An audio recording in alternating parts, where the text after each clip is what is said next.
लेकिन वहां क्या होगा जहां पे तू होगा, वो होगा और सामने खुदा होगा। अस्सलाम वालेकुम व्यूअर्स, मैं हूं ज़हीर अहमद गोंदल और आप मुझे देख रहे हैं मेरे यूट्यूब चैनल और फेसबुक पेज पे। नाजरीन, अगर आज के दिन डिस्गस्टिंग मेंस कंपटीशन हो तो शायद ये बंदा फर्स्ट आए, और अगर डिस्गस्टिंग विमेन कंपटीशन हो तो कंफर्म ये औरत फर्स्ट आए। इनफैक्ट ये काफी अरसे से फर्स्ट ही चली आ रही है। नाजरीन, 23 अक्टूबर की सुबह एक निहायत ही अफसोसनाक बल्कि अंदोहनाक खबर सोशल मीडिया के जरिए पाकिस्तानी अवाम तक पहुंची, और उस खबर ने पाकिस्तानी अवाम और बिलखसूस पाकिस्तानी जर्नलिस्ट कम्युनिटी को झंझोड़ के रख दिया, क्योंकि वो खबर थी पाकिस्तान के नामवर, काबिल एहतराम, आउटस्पोकन और क्रेडिबल जर्नलिस्ट अरशद शरीफ की मौत की। बहुत सारे वो लोग जो इस शख्स को कभी जिंदगी में नहीं मिले, इनफैक्ट बहुत सारे वो लोग जिन्होंने आज तक उस शख्स को अपने सामने देखा तक नहीं, वो भी गमगीन थे। 60-65 साल बुजुर्ग सहाफी बिलक बिलक कर रो रहे थे उस शख्स के लिए।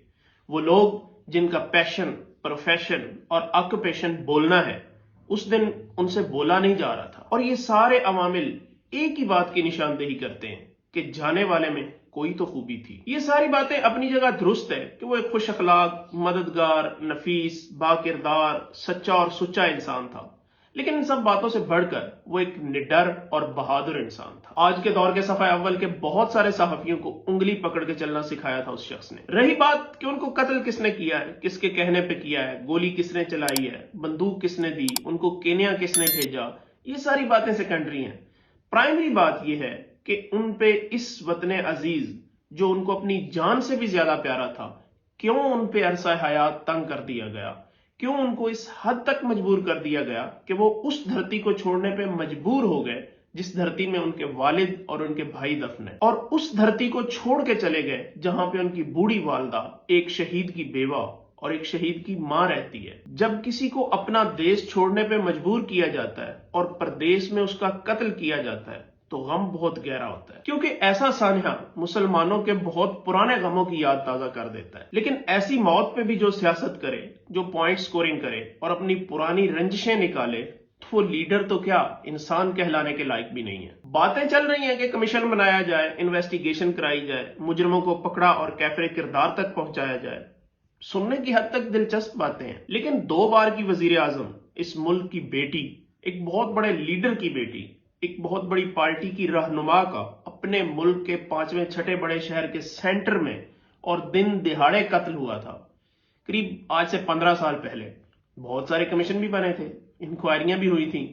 उसी खानदान के पास 5 साल के लिए इस मुल्क की हुकूमत भी रही थी।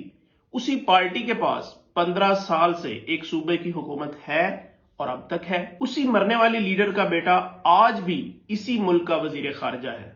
तो किसी चौक में उसका कातिल लटका नजर तो नहीं आया आज तक, क्योंकि जो मौका वारदात पे मारा गया था वो कातिल तो नहीं था, वो तो आला एक कत्ल था। तो आप बात करते हैं अरशद शरीफ के कातिलों को पकड़ने की। वो तो जिस मुल्क में मारा गया वहां की पुलिस चंद रुपयों के एवज, चंद शिल्स के एवज में किसी की भी जान ले सकती है। 10 से 15 हजार शिल्स, पाकिस्तानी 25-30 हजार रुपए के एवज आप किसी को भी मरवा सकते हैं उस मुल्क में। तो ऐसी सूरत हाल वाले मुल्क में आप कातिल ढूंढेंगे? ढूंढना है तो उसको ढूंढें जिसने अरशद शरीफ को उसके अपने मुल्क से निकलने पे मजबूर किया, फिर यूएई की हुकूमत से कह के वहां से भी निकलने पे मजबूर किया और केन्या जैसे मुल्क में जाने पे मजबूर कर दिया गया, क्योंकि और किसी मुल्क का वीजा नहीं था उसके पास। ढूंढना है तो उसको ढूंढे, सजा देनी है तो उसको दे, क्योंकि यहां तो मुमकिन दिखाई नहीं देती है। लेकिन वहां क्या होगा जहां पे तू होगा, वो होगा और सामने खुदा होगा। खुदा हाफिज अरशद शरीफ। अल्लाह ने आपको दोजख से निकाल के अपने पास बुला लिया है।